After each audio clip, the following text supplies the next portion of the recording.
In just a few hours, the world of football will witness the ultimate collision, a clash that transcends sport, history, and politics.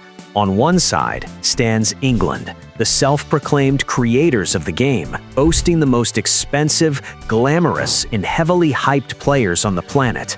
On the other side stands Argentina, the epicenter of raw, bleeding Latin passion, fueled by the eternal spirits of Diego Maradona and Lionel Messi. But as this high-stakes battle begins, a cold, hard truth stares the English in the face. Do you know the ultimate rule of World Cup history? Argentina has never, not even once, lost a World Cup semifinal. 5 attempts, 5 glorious victories. Meanwhile, England, despite having the billion-dollar machine of the Premier League, why do they always crumble when the gold is within reach? Is it just bad luck, or is it a historical curse of their own arrogance? Today, we will dismantle football's most bitter and violent rivalry, from the bloody fields of the Falklands War to Maradona's poetic vengeance, and Beckham's tragic red card to Messi's immortal coronation. This is the definitive story of why England hypes, but Argentina conquers. It's coming home. For 60 long years, this has been the rallying cry of English football. Yet year after year, tournament after tournament, football never returns to their home. It packs its bags and goes to South America instead. Why does a nation that boasts the wealthiest league in the world consistently fail on the grandest stage? The answer lies in their obsession with glamour over soul. Look back at England's so-called golden generation, a squad featuring David Beckham, Steven Gerrard, Frank Lampard, Wayne Rooney, Paul Scholes, Rio Ferdinand, and John Terry. On paper, they were invincible, but on the pitch, they were a disaster. Why? Because of toxic club rivalries. Players from Manchester United, Chelsea, and Liverpool would sit at separate tables during national team camps, refusing to even speak to one another. They valued their club egos more than the national shirt. And then there is the curse of individual stars. Look at Harry Kane, one of the greatest strikers of this generation, yet a man whose trophy cabinet is famously, tragically empty. Even moving to a trophy machine like Bayern Munich couldn't break his curse. The English system produces highly priced, media-trained commercial assets. They have the tactics, the high-tech academies, and the PR campaigns, but they lack the raw, unyielding cojones and patriotic fire that pulls a team out of the abyss. Under pressure, their knees buckle and their lions turn into kittens. The blood feud between these two nations did not start on the battlefields of 1982. The seeds of hatred were sown much earlier, in the 1966 World Cup hosted by England. It was a quarter-final match that changed the sport forever. In the 35th minute, the Argentine captain, Antonio Ratin, was sent off by a German referee. The reason? Unbelievably, Ratin hadn't committed a foul. The referee claimed Ratin looked at him with an evil glare and spoke in a language the referee didn't understand. Insulted, Ratin refused to leave the pitch, demanding a translator. As the match was halted for 10 minutes, a furious Ratin walked over and sat directly on the red carpet reserved exclusively for Queen Elizabeth II before defiantly squeezing the British corner flag. England won that match 1-0, but the real insult came afterward. The English manager, Alf Ramsey, forbade his players from swapping jerseys with the Argentines. In his post-match press conference, he publicly referred to the Argentine players as animals. This single word struck at the very heart of Argentine pride. To them, the British Empire was looking down on them as second-class citizens. From that day on, a burning desire for vengeance was lit in every street of Buenos Aires, waiting for the perfect moment to explode.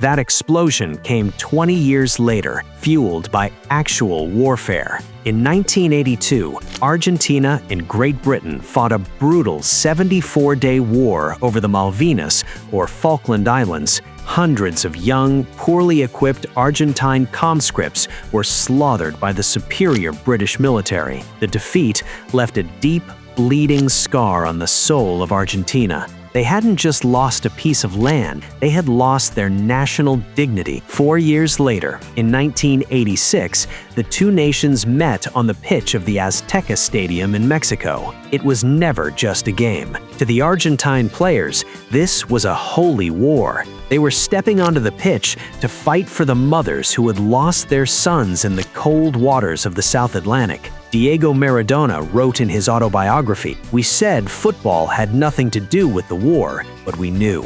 We knew our boys had been killed like little birds. This was our revenge." As they stood in the tunnel, the English players exuded colonial superiority, but they didn't realize they weren't facing 11 footballers. They were facing an entire nation's pain, concentrated into the feet of a 5'5" street genius named Diego Armando Maradona. June 22, 1986. What happened in those fateful 4 minutes of the second half remains the greatest drama in human history. In the 51st minute, Maradona drove through the English defense, played a pass, and as the ball looped high into the penalty box, he leapt into the air. Rising against the 6'1" English goalkeeper Peter Shilton, the diminutive Maradona reached out and punched the ball into the net with his left hand. The English cried, they screamed, they begged for a handball, but the referee pointed to the spot. Maradona later famously declared, "It was a little with the head of Maradona and a little with the hand of God." To the English, it was cheating. To Argentina, it was poetic justice, a calculated theft against the empire that had stolen their islands. But if the first goal proved Maradona was a devil, the second goal proved he was a god. Just 4 minutes later, in the 55th minute, Diego received the ball in his own half.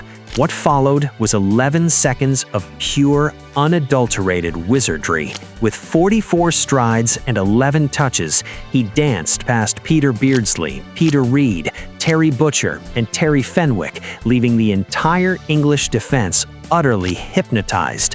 He bypassed Shilton and slotted the ball into the empty net to score the goal of the century. In 4 minutes, Maradona completely dismantled the British Empire's pride. 12 years later, in France, 1998, the theater of war was renewed. This time, the drama was defined by a classic Argentine masterclass in psychological warfare. England's golden boy, David Beckham, was the darling of the British media. But in the 47th minute of a tense 2-2 match, Diego Simeone, Argentina's fiercely cynical midfielder, shoved Beckham to the ground. As Beckham lay on the grass, consumed by frustration, he flicked his leg out, lightly tripping Simeone. It was a minor, petulant kick, but Simeone reacted as if he had been struck by lightning, collapsing to the turf in an Oscar-worthy performance. The referee fell for the trap and brandished a straight red card to Beckham. The 10-man England fought bravely but ultimately lost on penalties. The British public, true to their nature, did not blame their tactical failures. They crucified Beckham. Effigies of Beckham were burned in the streets of London, and newspapers printed dartboards with his face. This match proved a fundamental difference between the two footballing cultures. England plays by the rules of a textbook, while Argentina plays with the cunning intellect of the streets. Argentina knows how to weaponize the mind.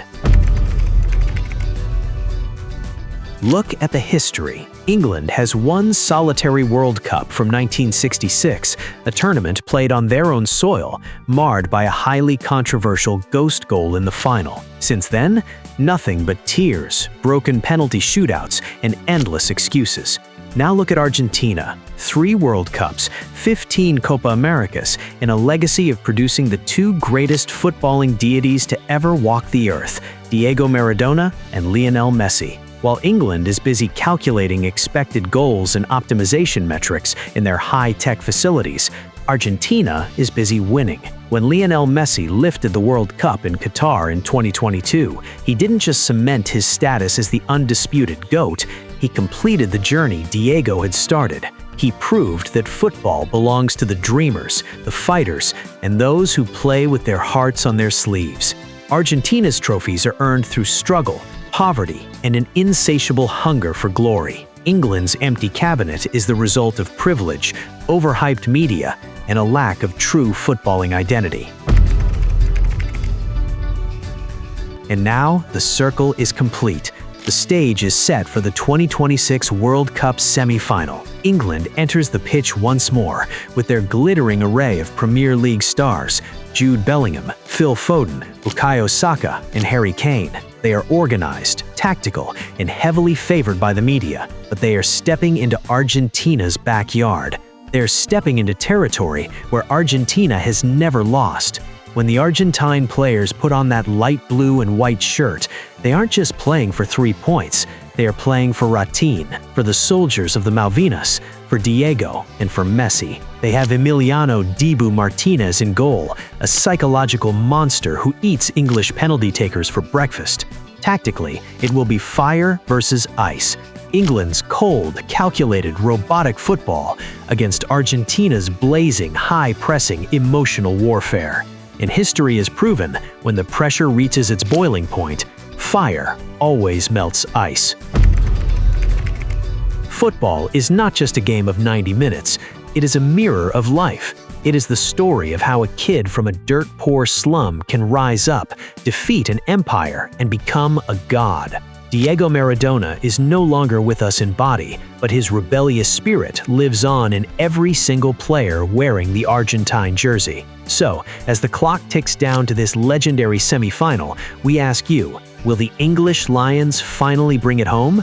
Or will the gods of Argentina remind them once again why they are destined to rule the world? Drop your predictions in the comments below. If you loved this deep dive into football's greatest rivalry, hit that like button, share this video with your fellow football fanatics, and subscribe for more epic storytelling. Thank you.